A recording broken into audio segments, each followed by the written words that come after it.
문제 13 가겠습니다. 특수절단. 특수절단 중에 가장 시험 잘 나오는 수중절단.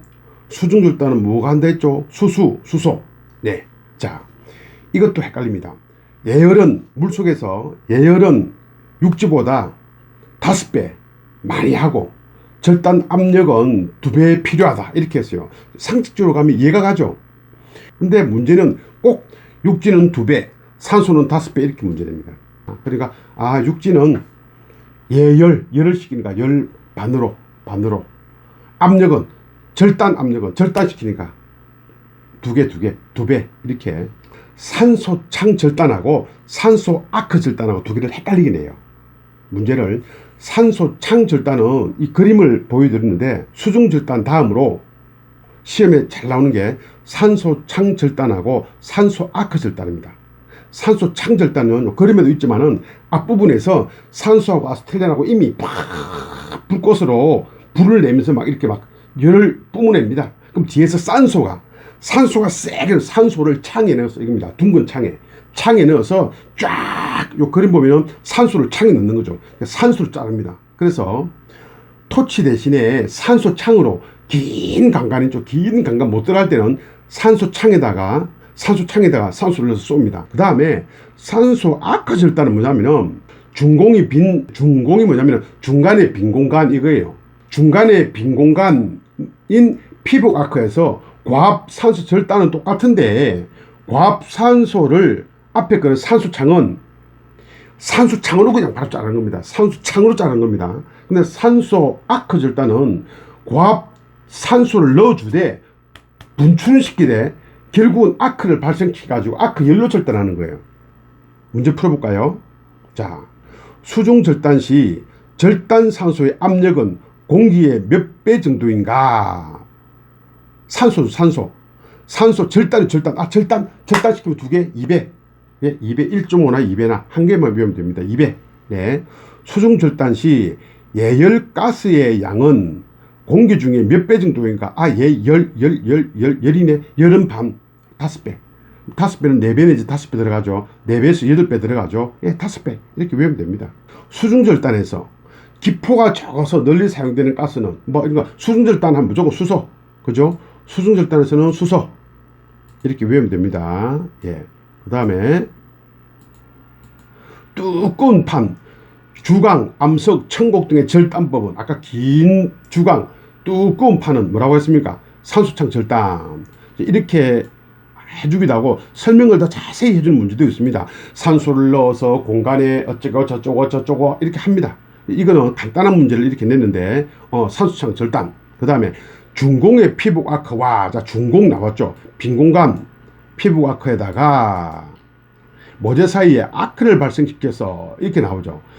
아크를 발생시켜서 또는 중공의 피복 아크봉 이렇게 나옵니다. 이게 무조건 둘 중에 하나 딱 나옵니다. 산소 아크 절단, 산소 창 절단 이거 아닙니다. 산소 아크 절단입니다. 자, 문제 14번 스카핑과 가우징 이거는 꼭 시험 나옵니다.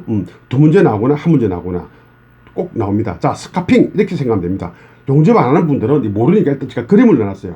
가끔 보면 왜 넓은 철판에 이렇게 넓게 이렇게 이렇게 불꽃 일으키는 거 있죠. 이게 왜 일으키냐면은 넓은 포면에 흠집 있는 것들 있죠. 흠집 지우려고 하는 거예요. 예, 스카프 이름 뭡니까? 얇은 거 아니고 얇은 거. 우리 스카프 목에 매죠. 얇은 거. 스카프 얇은 거. 얇고 넓은 거 있잖아요. 이걸 껍데기 벗긴다. 이래서 스카핑이라고 해요. 그 다음에 가스 가우징. 가우징은 2종류가 있습니다. 가우징은 가스 가우징과 아크 에어 가우징. 요거 비교해서 시면 됩니다.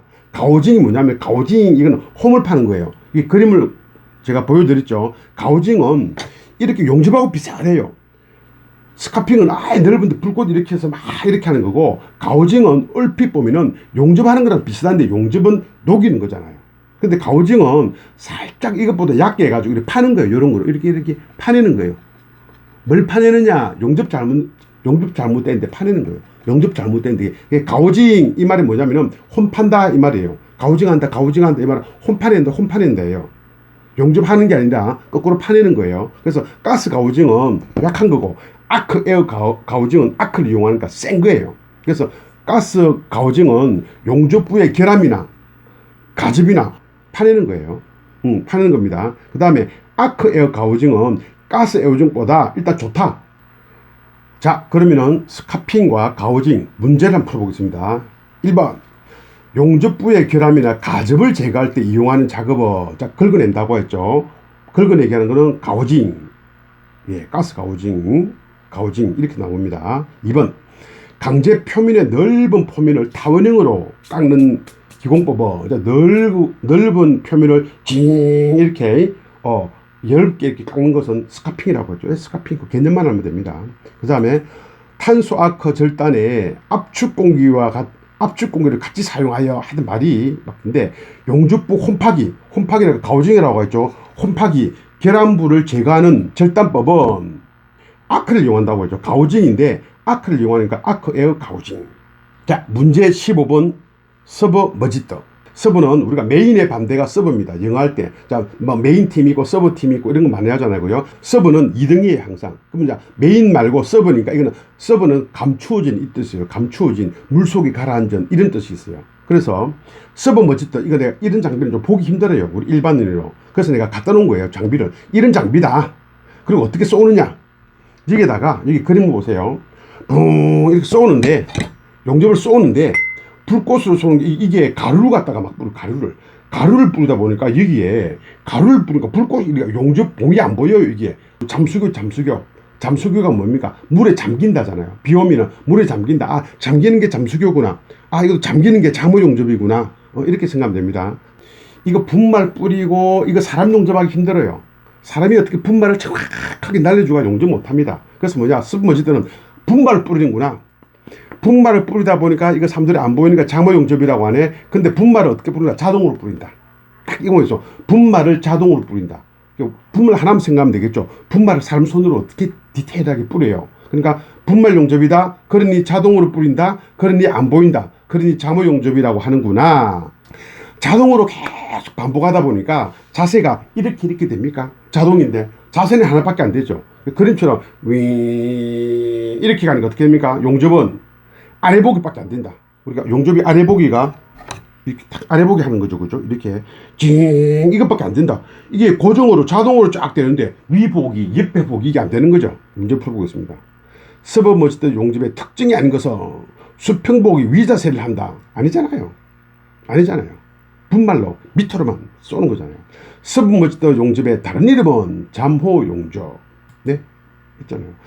전자동 방식으로 모재 용접부에 미세한 가루를 공급하여 아크를 발생하는 용접법은 전자동 방식으로, 이 자동이든 그죠, 전자동이잖아요, 그죠? 모재 미세한 가루 뿌는 건 뭡니까? 서브머지떡. 네, 요 중에 하나 나옵니다. 더 안 나옵니다. 서브머지떡 용접의 특징이 아닌 것은 텅스텐 전극을 사용한다. 말도 안 되죠. 아까 분말한다 했죠, 분말. 아크가 용재 속에 잠겨 있어서 밖에서 보이지 않는다. 서브 머지떡. 아, 저 지쳐갑니다. 요거 이제 한 문제만 더 풀고 저 요 동네에 막걸리 사러 갈 겁니다. 저도 빨리 풀고 싶습니다. 자, 문제 16번 티그 용접. 티그 용접은 미그 용접하고 내가 같이 붙이는데 문제 16번을 두 개를 같이 붙이면 설명해 줬습니다. 자, 문제 16 티그 미그 용접 개념부터 파악할게요. 용접 처음 하시는 분들을 위해서 내가 그림을 붙여놨어. 요런 모양으로 요런 모양 생긴 거로 이렇게 막 뭐 이렇게 팔자로 그리면서 스테인레스를 용접하더라 본 거 있다. 인터넷 찾아보세요. 아, 이게 티거구나. 그림 알면은 쉬워요. 티거, 미거 이 말이 뭐냐면요. 그것도 읽으면 텅스텐 불활성 지는 가스예요. 그러니까 불활성이 이너터예요. 이너터인데 불활성이에요. 이런 게 있다. 그래서 티거 용접이라고 하네. 쉽게 티거는 텅스텐, 미거는 메탈이요. 메탈. 금속, 불활성 가스 용접이고요. 금속. 자, 그런데 두 가지 공통점이 불활성 가스를 쓴다 이래요. 불활성 가스는 알곤과 헬륨을 쓴다. 자, 이까지는 아는데 불활성의 문제를 몰라요. 불활성은 뭐냐면은 불활성은 뭐냐니까 활발하지 않다는 거예요. 활동을 안 한다는 거예요. 활동을 안 한다는 건 뭡니까? 지 혼자 옆에 어울리지 않고 주위에 산소 이런 것들하고 어울리지 않고 지 혼자만 노는 거예요. 그럼 뭡니까? 쫙 용접하는데 산소 이런 거 어울리지 않고 지가 막아주는 거예요. 다 막아주는 거예요. 막아주는 역할을 아르곤하고 헬곤하고 한다. 그래서 불활성 가스라고 하는 거예요. 자, 그래서 텅스텐 용접인데 가장 많이 쓰는 이 텅스텐이 토륨 텅스텐 봉입니다. 토륨, 약간 토륨을 1, 2% 첨가한 겁니다. 막 1%짜리 있고 2%짜리 끼는데 더 신경 쓰지 마시고 토륨 용접봉으로, 텅스텐 용접봉인데 좀 더 좋게 하려고 하는 게 뭐냐? 토륨 용접봉. 자, 그 다음에 토륨 텅스텐 봉은 아주 뾰족하고 되게 날카로워서 이게 소모가 안 됩니다. 이게 소모가 안 돼요. 불을 붙여도 소모가 안 돼요. 그래서 티거 텅스텐 용접을 봉이 소모되지 않는다고 해서 비소모식 용접이라고 돼요. 비소모식 용접. 거꾸로 금속은 녹아요. 녹으니까 소모식 용접. 금속은 봉이 녹으니까 소모식 용접. 이렇게 합니다. 두 개를 자꾸 비교시킵니다. 자, 그 다음에 미국에서는 주로 시험 나오는 게, 미국에서는 와이어, 자 이렇게 보세요. 텅스텐은 봉이 소모가 안 되니까 딴 게 필요가 없어요. 그런데 미국에서는 봉이 소모되니까 이 봉을 갖다 공급을 해줘야 돼요. 아, 미국에서는 용접봉이 소모되다 보니까 공급을 해야 되네. 공급 방식은 뭐야? 미는 거 푸시, 당기는 거 풀, 그 다음에 반반이 풀 푸시. 이것밖에 없습니다. 땡입니다.